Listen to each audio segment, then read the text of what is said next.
that if you need to. Okay, I think I'm gonna kind of do like a really quick run through of maybe like some basic East Coast Greenway stuff, and then we'll get into the Casco Bay Trail. Sorry, well, we'll talk about the Casco Bay Trail, but for right now, we'll also focus on the bridge. So anyway, this was we basically East Coast Greenway. Again, our goal is to create a traffic separated route for bicycling, pedestrian uses, as well as other, walking, rolling, running, ADA accessible things like that from Maine to Florida. We had a meeting earlier this year to basically like with stakeholders to kind of go over whole East Coast Greenway, kind of where all of the different projects are in Maine. And so this is just like a really quick overview of this is what the route looks like Maine to Florida. If you go to our website, you can learn more. It's greenway.org. The whole route is about 3,000 miles. The idea is a linear park for everyone. And, all of us here know the various reasons why this is a good thing. This was just our annual report. And the reason I included this was actually because we gave a shout out to Maine DOT because they've officially signed the entire East Coast Greenway route in Maine. So everything shown on this map from Calais to Kittery in terms of the different lines, all of that has been signed. So there's wayfinding signage on this entire route. And actually, our goal is to have the entire route signed, obviously. But right now, the entire route is signed in terms of like in our area. You can go from the city of Boston to the Canadian border, and it's 100% signed now. So that's pretty exciting. So if you're up for doing a trip, go to our website, check out our map. We have an interactive map and plan a trip, and you can follow the wayfinding signs. This is just some stats about how much of the route is complete. The spine route is this one. The solid are the completed sections of trail. The dotted lines are the current on-road sections. This is the Eastern Trail here, Kennebec River Rail Trail. Some of you might know the Downey Sunrise Trail. Yes, we know the surface is bad. Yes, we're trying to get several state agencies to do something about it. And anyway, so there's that. It's a little bit better for a mountain bike or a fat bike right now, but we would really like it to be improved at some point. So this is basically our envisioned route, is to have all of these things connected for safely for biking and walking. The only thing on this map that's not part of the East Coast Greenway is actually the Mountain Division, but you folks might be interested, obviously, because it connects to Portland, and because I'm involved with rail trail development, specifically on significant sections of unused track, like the St. Lawrence and Atlantic line from Portland to Auburn, as well as an extension of the Sunrise Trail, and as well as trying to get the Merry Meeting Trail done. I'm also kind of tangentially involved in the Mountain Division through what's called the Main Trails Coalition. So if anybody does have any specific questions about that, I might be able to answer just because I kind of generally know what's going on with the Mountain Division. But so anyway, so yeah, this is our envisioned route. And actually, let me see if I can click on this quick. So we actually have a GIS database where we separately have an online map where you can actually plug in like Boston as your starting point, Portland as your end point, and it'll actually give you directions, and you can actually on the route, and you can actually download it. And you can upload it into like Ride with GPS, and then you can follow the route, like turn by turn directions. This is an internal GIS shapefile that we have where we actually inventory and track every single project part of the East Coast Greenway from Maine to Florida. So like this section, for example, this helps us keep things moving forward. This section is from Kennebunk to North Berwick on the Eastern Trail that we were just able to get a $700,000 earmark for from through with Shelley Pingree from the federal government to design 11 miles from here down to here. So that's pretty cool. But anyway, I just wanted to let you guys know, just in case like something comes up in the future where like it would be helpful to have like this GIS, but you can see like, so the blue is complete. And so here's the Casco Bay Bridge. Right now it's a gap, but I changed it to being in planning because there has been some, there is actually a plan that I'll show you. There was a recent meeting. But then there's a gap just on York Street and then Commercial Street, basically York High Commercial. And then, Eastern Prom.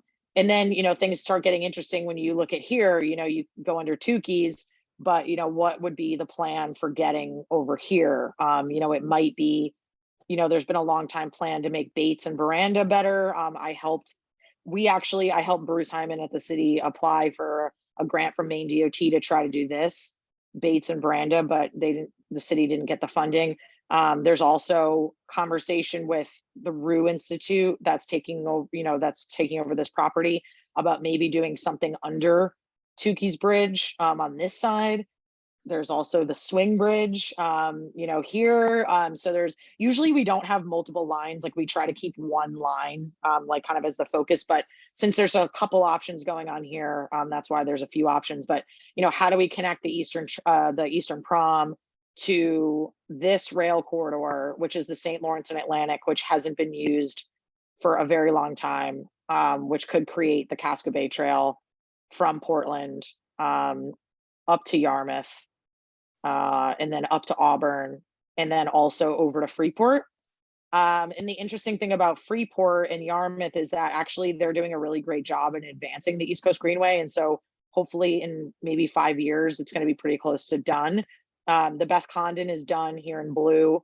There's a section under construction right here, 295 bridges. And so they're adding the trail on Route 1 underneath the bridge. That's Maine DOT that's doing that. This project is another Maine DOT project that is in design right now, but this is going to be this is getting designed right now. I helped the town of Yarmouth get this funding through Pbpac. So the next section from exit 17 up to the Cousins River Bridge is in design. Cousins River Bridge is going to be replaced next year. That's going to have a multi-use trail on it. And then the town of Freeport has designed from the Cousins River Bridge to the Freeport YMCA.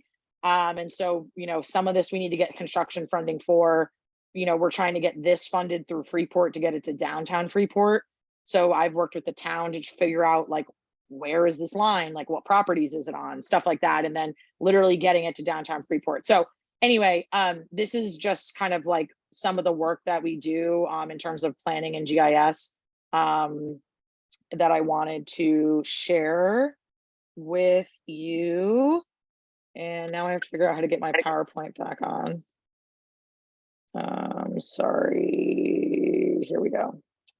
Okay, okay. So this is a bunch of legislation we worked on to get rail corridors, basically to give DOT the ability to actually review rail corridors to finally get them to be considered for long distance trails, because this work hasn't been done in many years and there's some roadblocks to it. Also, we got Maine DOT through this legislation to do the first ever active transportation plan, which they're doing right now. This is the governor signing it. Anyways, this is part of the active transportation plan. And so I won't go through all of that, but anyway, this is just some of the stuff that we've been working on, as well as, like, this might be of interest. So this is the earmark. Let me see, sorry. This is all from this active transportation plan public meetings.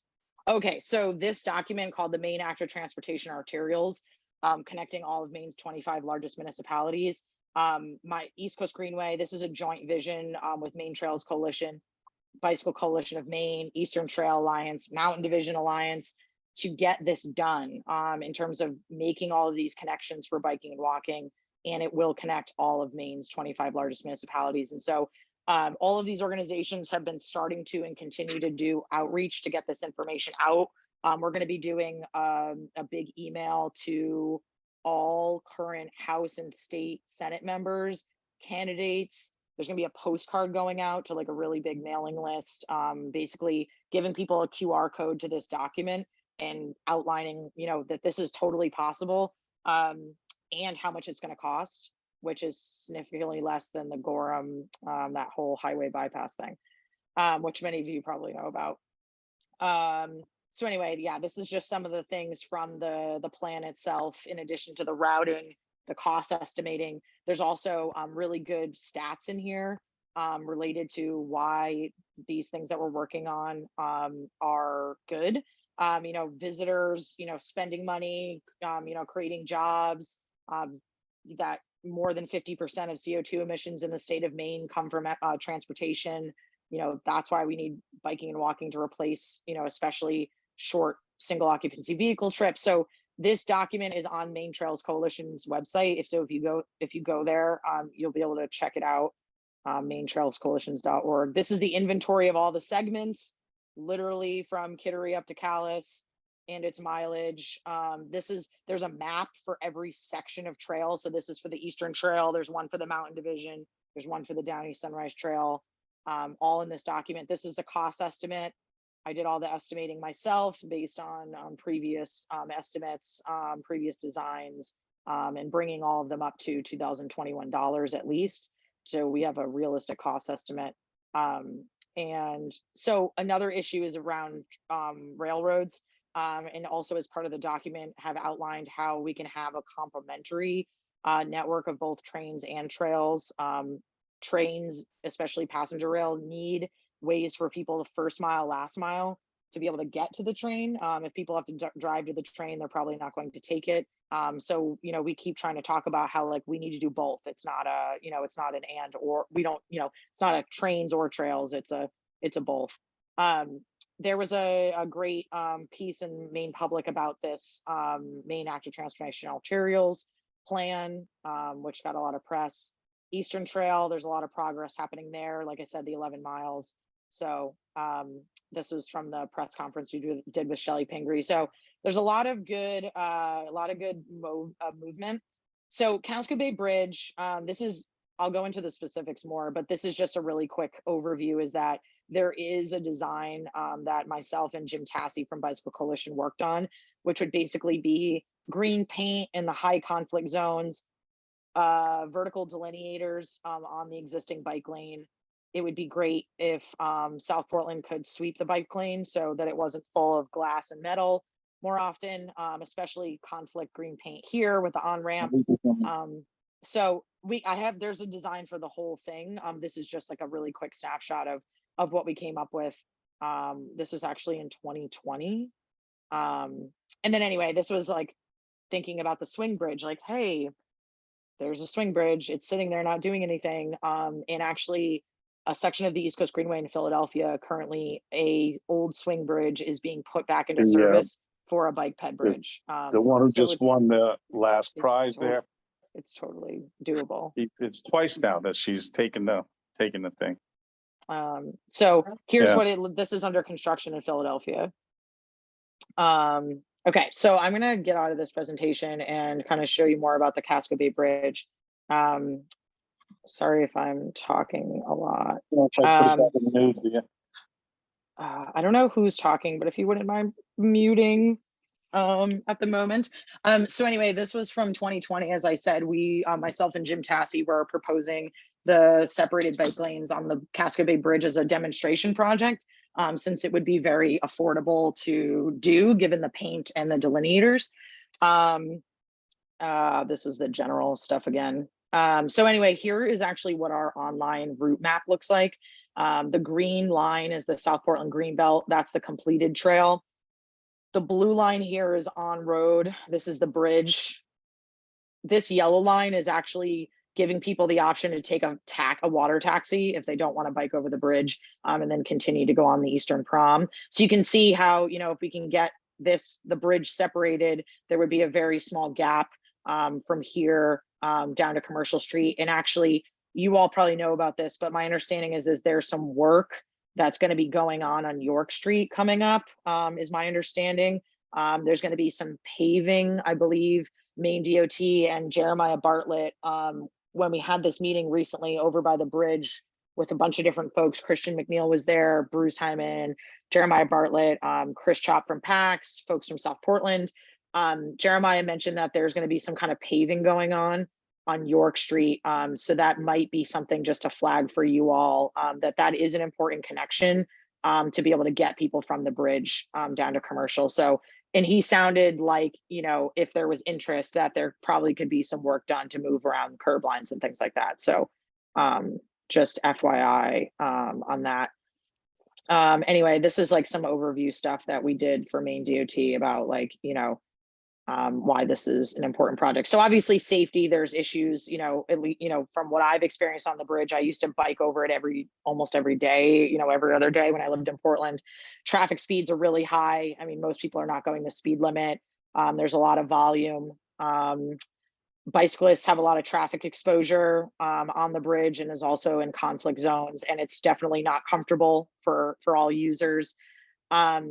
That southbound ramp merge and slip lane. So as you go into South Portland, you have the bike lane turns into a slip lane for cars. The bike lane just ends. There is a project that's been postponed in South Portland to actually do some work at the intersection of Waterman and Broadway that might be able to incorporate some changes where ideally this would have to be worked in, but like we brought up to them a bunch of times, where bikes are actually, so if you're going to South Portland in the bike lane, where you would actually ramp up to sidewalk level. So like there would be a curb cut, ramp up to sidewalk level, and then be able to get to the intersection to use the crosswalks instead of, the bike lane ending and cars, just kind of pushing you out of the way as they go into the slip lane. So that's something also to consider. Obviously, this is headed to South Portland. This is the approach where it tells bikes to yield to cars, which is frustrating. And then there's obviously whatever this is supposed to say that never gets repainted, which I believe it tells bikes to yield to cars. But this is another problem where, the bridge isn't properly maintained from a sweeping or a striping standpoint, which has been an issue since I worked for the city.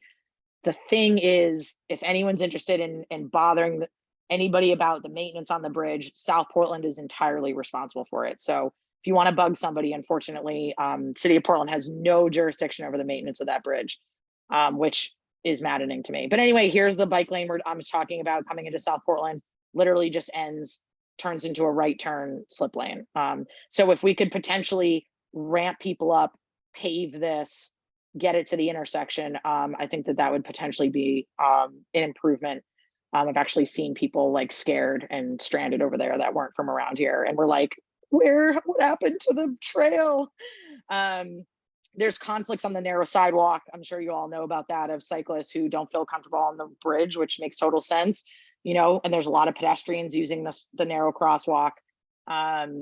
Unsafe passing widths on the crosswalk. Anyway, this was during COVID.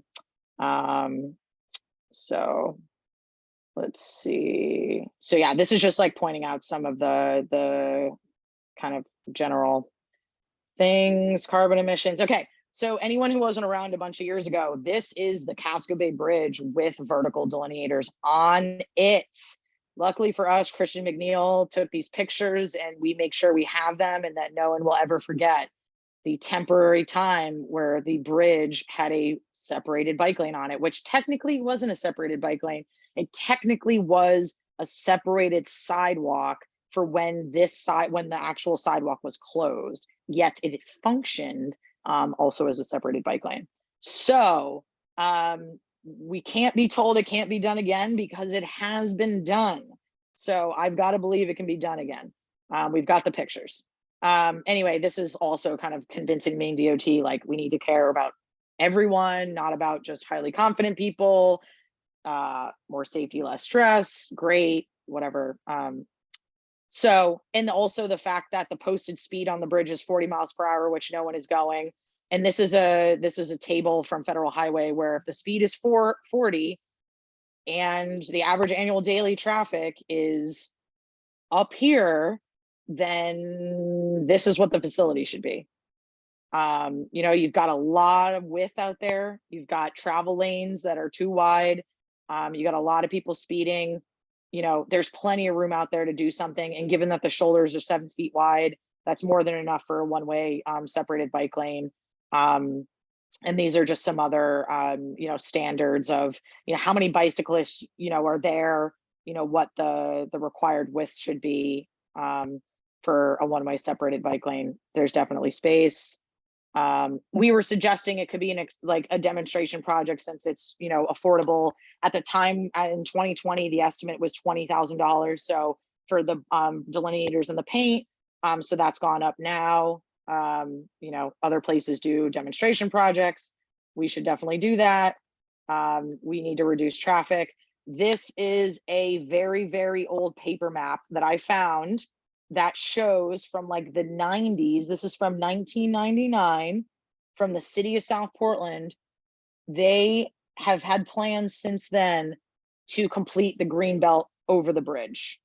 And so this is how this conversation first got started in the last couple of years, is I actually found this and was like, hey, you guys said in 1999 you wanted to do this, so like now seems like a good time to do it. So that's kind of where we started to have the conversation. This is my contact info, Kristine at greenway.org. That's my old title. This is a beautiful picture I took on the Brewer River Walk in Brewer, Maine, across the river from Bangor. If you haven't been, please go check it out. It's part of the East Coast Greenway. And I guess I'll just say, wrap up with that. So there was an initial meeting with South Portland about that map. Hey, you guys have talked about this for a long time. Nothing's happened. They were like, yeah, like this seems like something we should probably do. I'm like, great. We had some more conversations. We had a meeting, a site meeting, I don't know how long ago now, maybe 2 months ago or a little bit longer, over at the bridge. Good conversation. People are generally on board. One thing that has moved forward is that South Portland did put this separated bike lane, this project, to PACs as part of the Connect 2045 process, to be included in the long range transportation plan and hopefully funded through ideally, some of the new federal funding that's coming, considering it's a pretty low price tag. Pbpac seems like relatively on board. There's also the bridge is going to get paved. This is a very important point that we found out during the meeting. That bridge is going to get paved like within the next, it might even be next year. And so if that's going to happen, then we absolutely need to be on top of what we would like the bridge to look like. We need to get Maine DOT on it. We really pressed them at the meeting, especially Christian and some other people, that the lanes are too wide. I mean, like at the very least, they don't need to be that wide. It's only encouraging people to speed. Not that we don't have the space already for the separated bike lanes, but like, let's make the lanes wider. Let's delineate the space a little bit better. So there's a lot of, it seems like, relative agreement on it. But the thing that needs to happen is A, funding, B, South Portland has a lot of jurisdiction over the bridge because they're in charge of maintenance, which makes it more difficult for Portland to have as much say. But if Portland also was like, yeah, we should do this, and was also going to do the stuff on the Portland side, like the green paint and things like that, then this would be more likely to happen, if both cities were on board. But Maine DOT actually owns the bridge. So it's kind of, there's a lot of, different, there's the cities, there's DOT, there's, GPCOG, things like that. But I think if we can continue to put some focus on this, hopefully we can get it done. And, I've talked to so many people that are like, yeah, I would definitely bike over that bridge, but people are driving too fast. It's too scary, blah, blah, blah. And it's like, how many vehicles trips per day, could be reduced if more people felt comfortable going over the bridge. And so, yeah, that's my spiel. Sorry if I talked for too long, but thanks for listening. No, that was great. Thank you. Excited to hear the possibility of it being paved soon, and hopefully having a say in that.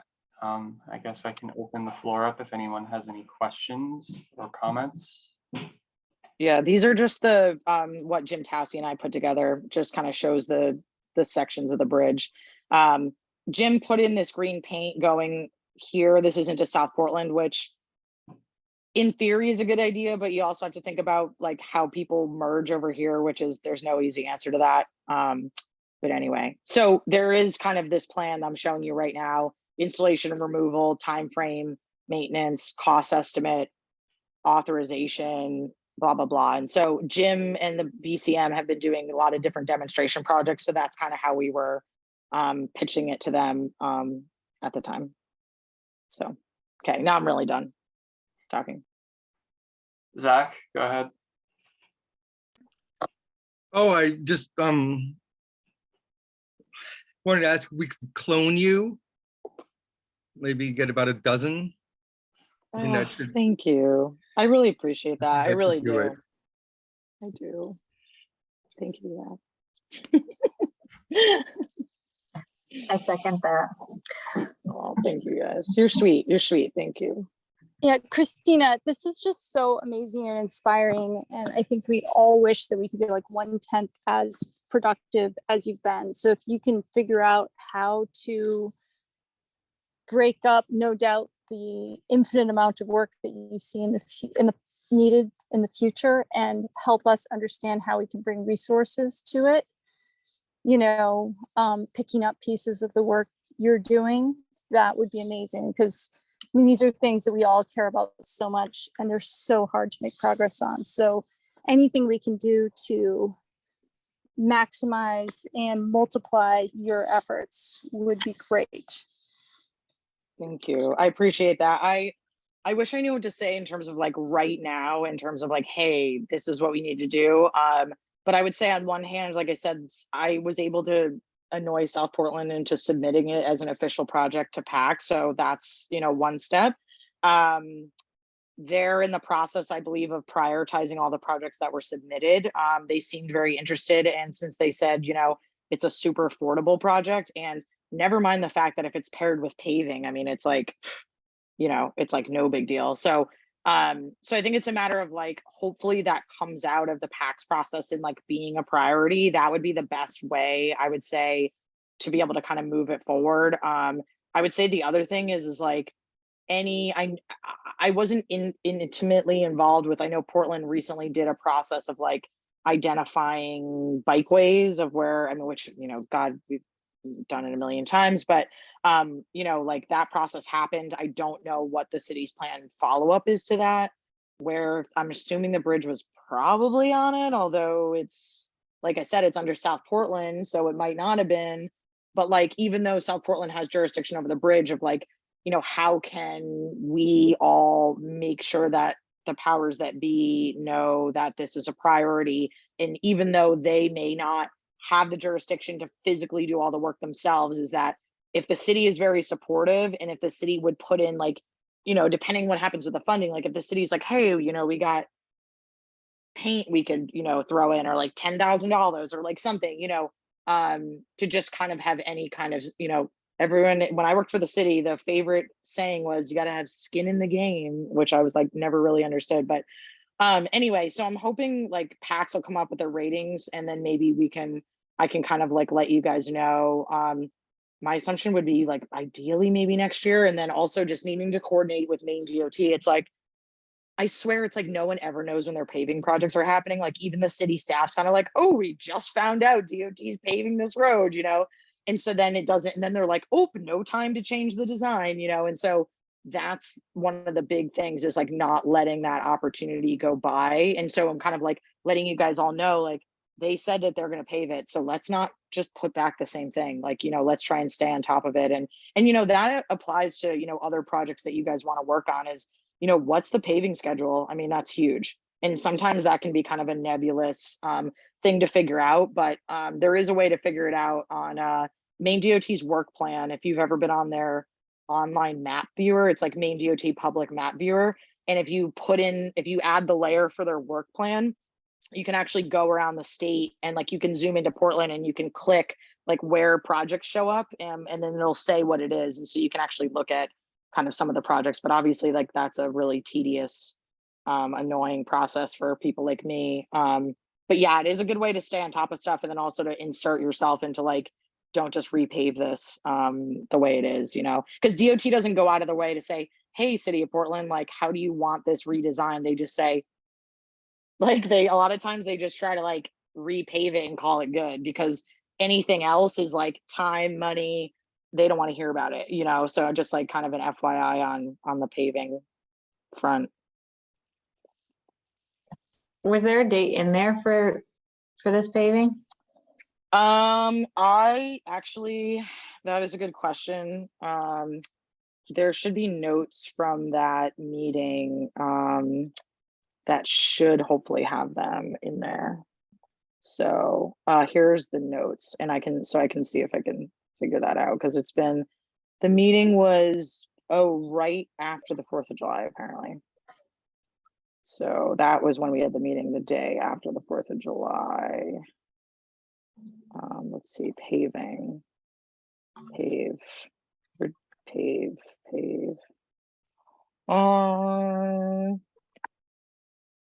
Portland. Oh, okay, so just so you know, the York Street paving that's upcoming is going to be 2024. And City of Portland is hoping to have time to adjust basically what the design is going to be. So FYI on that. And the bridge. Let's see. I don't know. The person from Pbpac that took the notes might not have written down when I would think that they would have written down the paving schedule, but apparently they haven't. But I can try and follow up and see if we can get an answer on that, because that is definitely important to know. Cool, thanks. Yeah, we could also look through, like you were saying. It kind of actually made me think it might be nice. Like we could create some sort of calendar, like we have a meeting calendar, but we could put on our calendar some of those dates. Paving Remind schedule. ourselves. Yeah. Oh man, once you guys know that, they're gonna be like, whoa. Now you're gonna call us on it. Like when the paving is. Well, now that we know about this York Street paving in 24, I think Bruce will be getting some emails from us soon enough. Well, I don't know, do or don't tell him I sent you. Bruce and I are like, we're buds, so yeah, just like annoy him, whatever. He snoops our email list. So oh yeah, he probably does. already Oh yeah, knows. he does. He's bracing yeah, himself no. for the emails. He forwarded me the email that said I was speaking, and I was like, I know. Like, I know, but thanks for making sure. Yeah, definitely bug him about that. Yeah, I think I have some notes here about emails I need to send Bruce and Jeremiah. Nice. Yeah, I mean, I guess, I liked, you mentioned kind of like intersection treatments for both ends. Because like I lived in South Portland for 2 or 3 years and came over the bridge to Portland, 900 days in a row, essentially. Sometimes 4 times a day. And my issue with the bridge was never like riding on it, except for the winter when you have to take the pedestrian path because everything disappears and it becomes impossible to survive. I've tried it like 4 times and I don't recommend it. Like the point where I was like, considered, when I look at a commute, I'm like, okay, this part of the commute, I have to like wake up and be afraid. And that point was at both ends of the bridge. Where York Street goes onto the bridge, there's this chaotic point where you're in this bike lane and the cars are all think they're going straight, and some of them are going straight right and some of them are going straight left, and they don't signal, and you have to like guess from body language or create your own bike box and like get in front of them. And that's not clear, and I had a number of close calls there even though I was aware of this possibility. And so that's sort of something like, I don't know if we could zoom in on that spot, but that's kind of a place where I consider to be like a problem. I think you're mentioned on the other end of like a ramp to get out of the bike lane and then get into like just to take the pedestrian facilities through that intersection. I would do that. And I like kept thinking I need to learn how to jump sideways to get like onto the grass. But I can't quite do that. So a ramp there would be fantastic. I really feel like this project, this is like a very important piece of connectivity that I think, more people could do what I did if it wasn't so difficult. Yeah, no, you totally got it. The people that I saw stranded one time, kind of getting pushed over from cars and that the end of that bike lane, they were actually from Quebec, I believe. And they're like, where do we go? Like they were like literally scared. And I was like, it's okay. Like, follow me. I like got them to the intersection, like push the button. I'm like, okay, take the crosswalks like across here and then go across. And like, there's the trail. And they're like, oh, they were like literally terrified. And I'm like, this is, you know what I mean? Like, you know, you, me, anybody else like shouldn't be expected to get, you know, pushed over by cars in the like in the bike lane, but never mind people that are like visiting and are like, this is not like legitimate infrastructure. Like, where are we supposed to go, you know? And as I try to tell that story, because I'm like, yeah, I literally just happened upon these people up against the curb that literally just looked terrified. And I'm like, do you need help? Like, I'm like, we're not just making this up that like people don't feel comfortable, they're unsafe, they don't know where to go, they don't know why the bike lane ends. Like, you know, we could do better here, you know? So Yeah. I totally hear you. Yeah, it's such like a visible project, and I just feel like it's such an opportunity for Portland and the Portland area, South Portland, to be like, we get it. We love bikes. Like, here, welcome. Like, it's just, this is completely anecdotal, but it is, I think from talking to people and like gathering like large group anecdotal evidence, it's like the project that everybody thinks is most important. I mean, not everybody thinks is most important, but the project that like the most people think is important to have done and can like rally behind. It just seems so easy to rally behind. So I just wonder, like, if maybe it's not, we're not at that point yet, but if there's any use for like a large number of people speaking out or writing about this or something like that, because I just think it wouldn't actually be that hard to say, like, we could get 100 people to write a letter or something. Like, I think we could do it easily. I don't know if there's anything going on now that would need support like that, like broader support or a meeting maybe in the future, but just wanted to throw that out there. Yeah, it's definitely not a bad idea, especially if like anybody's being a stick in the mud. But yeah, I think like in terms of, I think that's a good idea. I mean, there's a lot of, you know, some of the work we've been doing around the Casca Bay Trail, you know, Portland to Auburn and Portland to Freeport. I mean, like, there's so much support for it. I mean, it's like, but yet, you know, we're still, you know, we've got a, you know, long way to go in terms of like making the decision to turn that rail corridor into a trail, even though there's a parallel rail corridor that the Downeaster currently runs on. And so like, you know, stuff like that, where there's huge broad support, but like without actually getting that, you know, that those voices into, you know, those meetings and that sort of thing, it's you know, there's still people in decision making that are, you know, or that are skeptical. So I would say that Josh Rennie, who's the assistant city manager in South Portland, is really supportive, which is great. Cashel Stewart in South Portland, sustainability person, he's really supportive. I don't know if you all know this, but the longtime DPW director in South Portland retired. And so now there's a woman, and I met her at the meeting. She's definitely, like, interestingly, like a very DPW, like she's got it. Like, she know, you know, but like, it's very much like, well, you know, how are we possibly gonna, you know, how are we gonna do that? Or how are we gonna do this? And blah, blah, blah.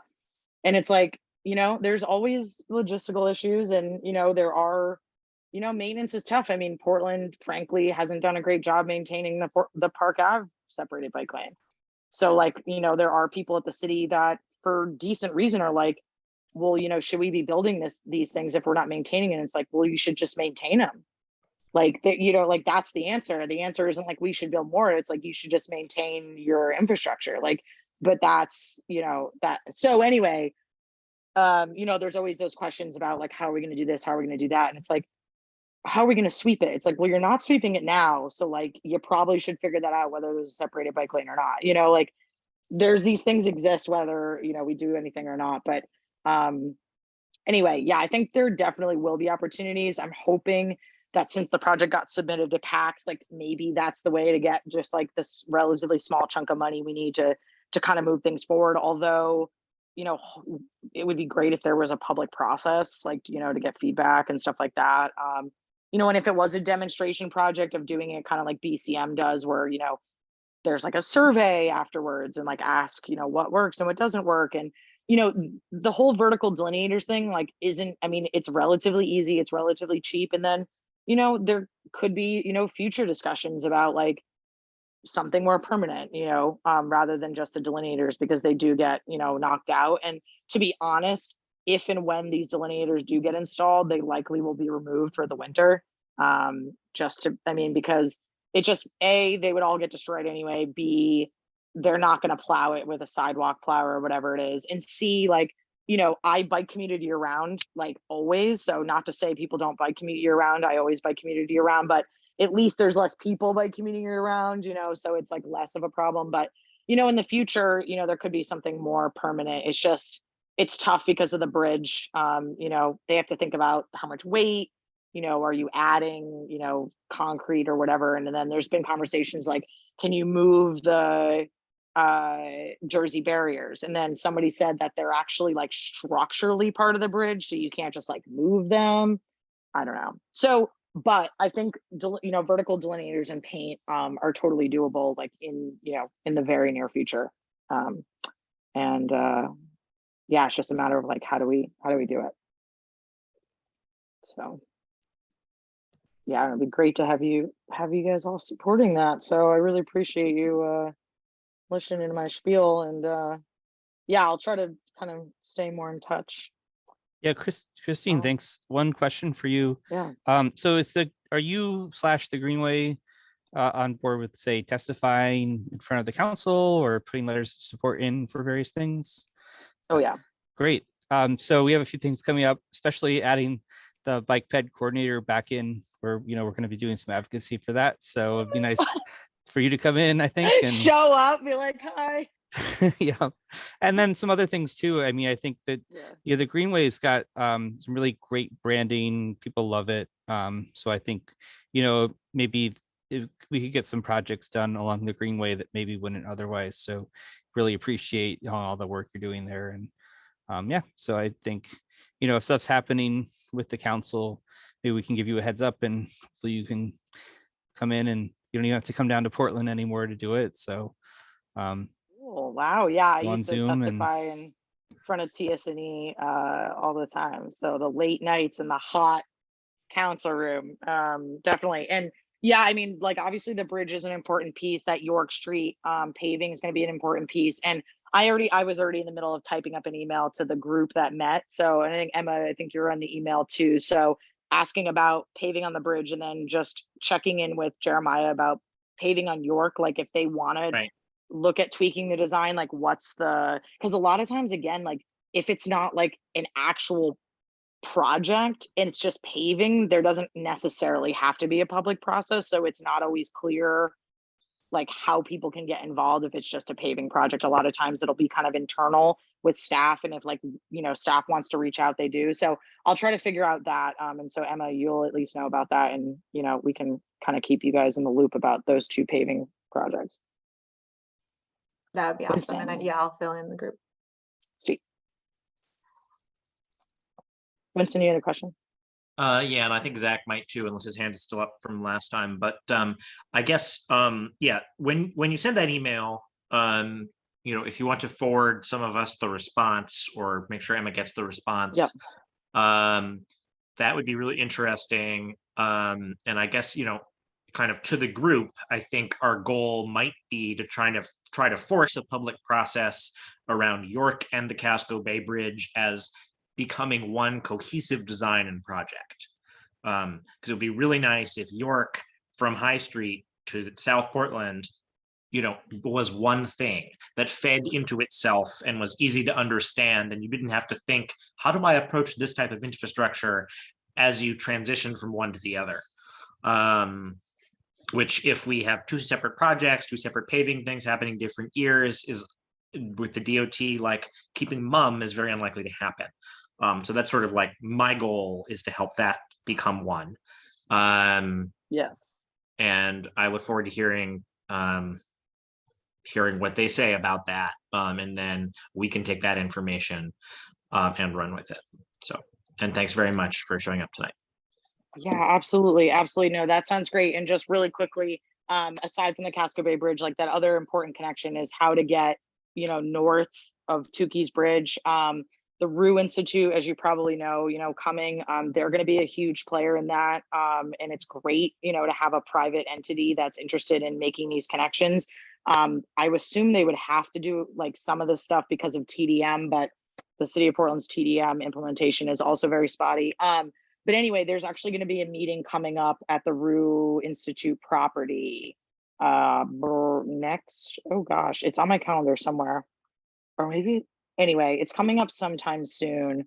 And there's actually going to be a bunch of people out there. Here it is, Rue Institute. It's going to be me and Emma Bond, not this Emma, Jamie Parker from Portland Trails, Jim Tassi.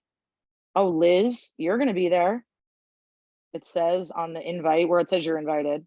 Nancy Grant, and a couple other people. So that discussion is going to be around how to make the connection from Rue around Tukey's or Swing Bridge or whatever. So like those conversations are going to be starting to happen in earnest next Thursday.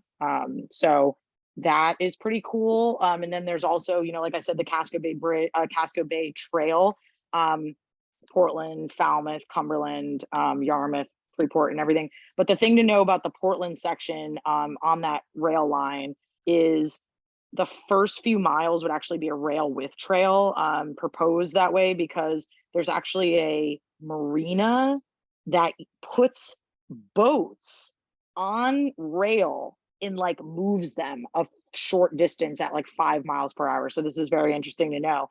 So anyway, we would like them to be able to keep moving their boats. So it would be a rail with trail, meaning that there shouldn't be any issue of like, ooh, is it going to be rail or is it going to be trail? It's like, no, just add the rail. So that's like the section Rue approaching the Falmouth line. Then it gets a little bit more complicated because then it really should just be a rail trail for various reasons, including cost and different grades and things like that. But the other thing to know about that is I annoyed Bruce Hyman into submitting the Portland section of the Casco Bay Trail to PACS as part of that long range transportation plan and ideally some federal funding. And so FYI, you know, that would be like a, you know, kind of a first phase of the Casco Bay Trail is getting it from Rue Institute, which is basically like Swing Bridge is part of that rail line. Then the rail starts where the Rue Institute's going to be. And then that goes north to Auburn. But getting the Portland section done, you know, you would be able to get, you know, a few more miles, you know, off-road. And then Falmouth is on board with doing it. Yarmouth is on board, but there's like this whole rail use process that's going on. If folks don't know, it's called the Rail Use Advisory Council process, and it's pretty bureaucratic. But anyway, if you haven't yet checked out the Casco Bay Trail Alliance, please go on their website, cascobaytrail.org, I believe is the website, and sign up for their newsletter, Casco Bay Trail Alliance, because they're doing, it's basically like a kind of a board of just like really enthusiastic volunteers. And they send out emails about upcoming the meetings. Here, I put it in the chat. These public meetings where there's an advisory council. So there's actually people appointed to be on this council that are going to vote whether it's going to be a rail trail or a rail with trail or do nothing. But at the end of each one of those meetings, there's public comment is allowed. So you can show up to the meetings and be like, hey, I really think there should be a trail here. And that kind of will help. And then eventually there's going to be one single big public meeting for this rail line and considering what the use is going to be. And the more people that show up and say, you know, we want a multi-use trail from Portland to Auburn and Portland to Freeport, definitely will help the cause. Because if you don't know, there's a very, very small group of people that are very, very adamant about like not doing any rail trail projects, because one Yes. day rail is going to come back everywhere, which I love rail more than anyone. I've had my bike on Amtrak multiple times in the last few weeks. I had my bike on the Breeze. Like, I'm all about transit, but I'm about making those connections, not saying let's do nothing, you know, for another 40 years while this track continues to sit here. So there's a lot of stuff going on. I'm really sorry if I like overloaded you guys, but it's great to get back in touch. And Emma's been great kind of staying in touch with me as well. And I'll try to keep you guys all in the loop about all the happenings, because we'd love to have, you know, support from you all and from the city of Portland to move a lot of this forward. And I actually just rode my bike. I got an e-bike a week and a half ago. I rode my e-bike from Harpswell to Portland, and I would have loved to been on a multi-use trail from Brunswick down to Portland. And that is what we could do if we build the Casco Bay Trail. So let's do it. Yeah, I think for it's very easy to like there are certain things there's resistance to, and then like these two bridges, there is no resistance. Yeah, And so that's a very easy thing. And I think a Yeah. really, both of which I've lived on the other side of both of them. It's all critical. Those bridges are critical for this municipality to like function in a multimodal way. So this has Absolutely. been a bunch of great information. yeah. Thank you. Thank you guys again for having me. I hope I didn't take up too much time. Not at all. Sorry, I have two quick follow-up things. One, I think that list you were mentioning about the Rue Institute, I think there are some members of this committee on it, although I'm not. Yeah. So Yeah. So don't be shocked to see some familiar faces from. No, that's good. And then just following up on what Damon said about no pressure, certainly at all, about testifying for the bike ped coordinator, but I don't see it as being awkward at all, because I don't think there's a single counselor who remembers the bike ped coordinator or really knows what they did. So it would be, I think they would not see it as political. I think they'd really find it informative, but Yeah, it's really I also boring realize stuff. there are other Like, things to do. yeah, it's really boring stuff, like actually making available funding that already exists and turning it into projects, as opposed to it just sitting in bank accounts in the city and doing absolutely nothing for multiple years, which is a lot of times what happens because there aren't enough bodies to physically plan and implement projects. And that's really the bottom line. I'm like, this job is not a big deal. It's literally like it's pretty mundane stuff, like public meetings, like make some maps, like hire contractors, like should just probably just do it. I mean, there's project like the Bayside Trail, like that's still not done, right? I mean, that's supposed to be, that has supposed to be extended for years. I mean, there's money somewhere.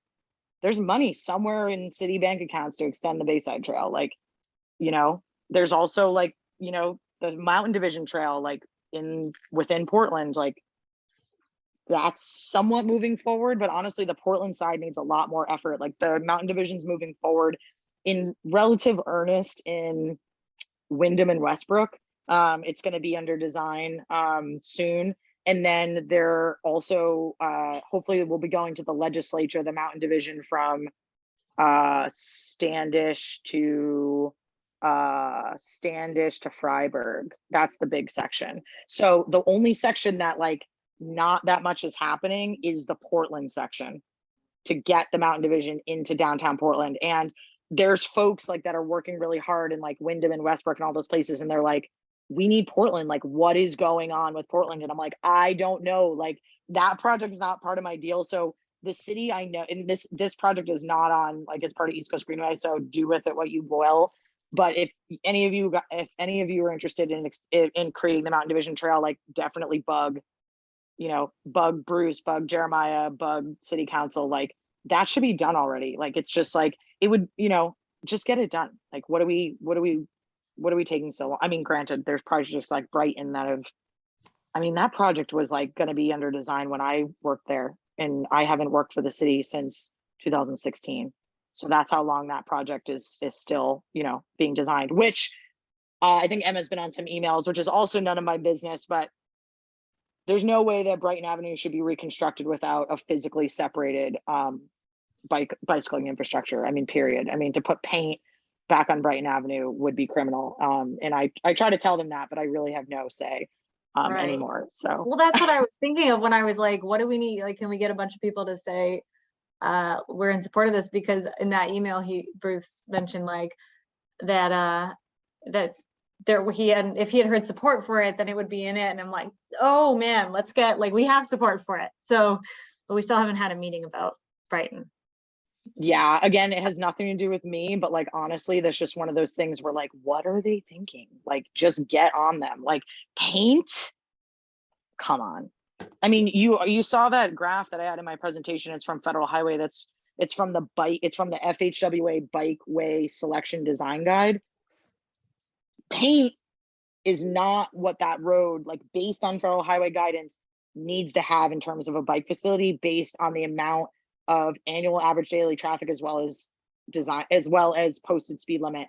So who is saying that there should be a bike lane there? Like, this isn't even standard according to federal highway. So it's like, I love Portland. I worked there for a while. I love my job. I loved all the projects. I loved working with a lot of you guys, but man, and I love Jeremiah and I love Bruce and I love everyone, but they need to push like a lot, like often, like and it's not even the staff necessarily, but it's like to push them to push the other people, or you guys to push the council to then, because this, at least in my experience, the staff has for a long time been very weary of doing much because of like powers that be that don't want to do stuff. And I think there's still kind of like some of that mentality of like, ooh, we don't want to like do anything too crazy, you know? So I would just, you know, just say, keep pushing, try to, you know, stay involved. But I know it's not easy when you like, you know, don't know what the paving schedule is or what's going on with Brighton Ave or like, you know, so I totally, you know, understand that too. Kristine, this is Liz. I and a couple other people showed up to the one Brighton Avenue meeting that I'm aware of and basically said, this is a complete joke. Yeah. Like the pedestrian improvements you're talking about are completely insufficient to actually change what is currently right now a wholly miserable experience. But it's like, I don't know what the highway requirements are for various kids. And like, so it's like, on one hand, we need somebody, and it would be really nice if it was the staff making those plans, you know, to actually say, well, these were the choices here. Because what we look like, I mean, it totally looked like lipstick on a pig to me, you know? It was like, okay, you're going to put in your ADA ramps and like, that's it. Like, what? Yeah. You know? Yeah. So I guess the question is like, what else can we do? Because like, we, you know, we showed up and then I saw Bruce at a conference and I was like, hey. And he was like, okay, send me an email. And I sent him an email and I sent a follow-up and then nothing, you know? So like, I don't know. I hear like, you. You know? Yeah, no, I totally hear you. I mean, the public should not be required to be like planners or engineers and like actually be like, hey, this is what we should do. Like there should be like, you know, these things should be being designed in 2022 standards. And unfortunately, I think because for a long time, things have kind of been, you know, relatively like mediocre in terms of like, oh, let's just put some paint here. That's what like consultants hear from the city. And so then the consultants don't really push for something more because they think the city wants to like not do that much. And like, so there, you know, there's some of that. But I mean, if you're going to meetings and saying, and staff is there and consultant is there and you're saying, this is ridiculous, you know, we need something better, blah, blah, blah. And like, they're not listening to that. Like, I would say, there should be a bike ped coordinator that can like better address your questions and also be able to provide that type of expertise on like what this, like, first of all, it should be being presented, you know, correctly the first time. But one thing I would say is, you know, if you have like whatever the city councilor is like for that area, like, and reach out to them and be like, we have said like this is not okay, and like we need safer bike ped facilities for everyone, period. And like, you know, volumes, you know, speeds need to be reduced, that sort of thing. So I think sometimes like when the staff isn't listening for whatever reason, a lot of times like the city, if you can kind of make a concerted push, you know, either multiple emails or phone calls or whatever it is, but also sometimes sign-on letters can work, you know, like we this is what we want signed, all these people, you know, neighborhood association, you know, this business, that business, you know, sometimes that can be helpful. And I know, and it's frustrating because like the public should not have to make this much effort for what you're trying to do. So I appreciate your efforts and it should be easier, but thank you for continuing to do it.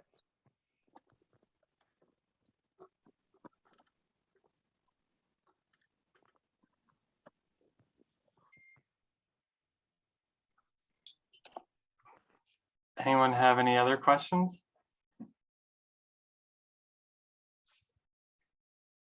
Thank you all for having me. I really appreciate it. I literally haven't been here in so long, so it's really cool. And I hope to be in better touch going forward. So yeah, keep up the good work, everybody, and I'll talk to you soon. Yes. Thank you so much. Be in touch. Thank you. Thank you. Bye.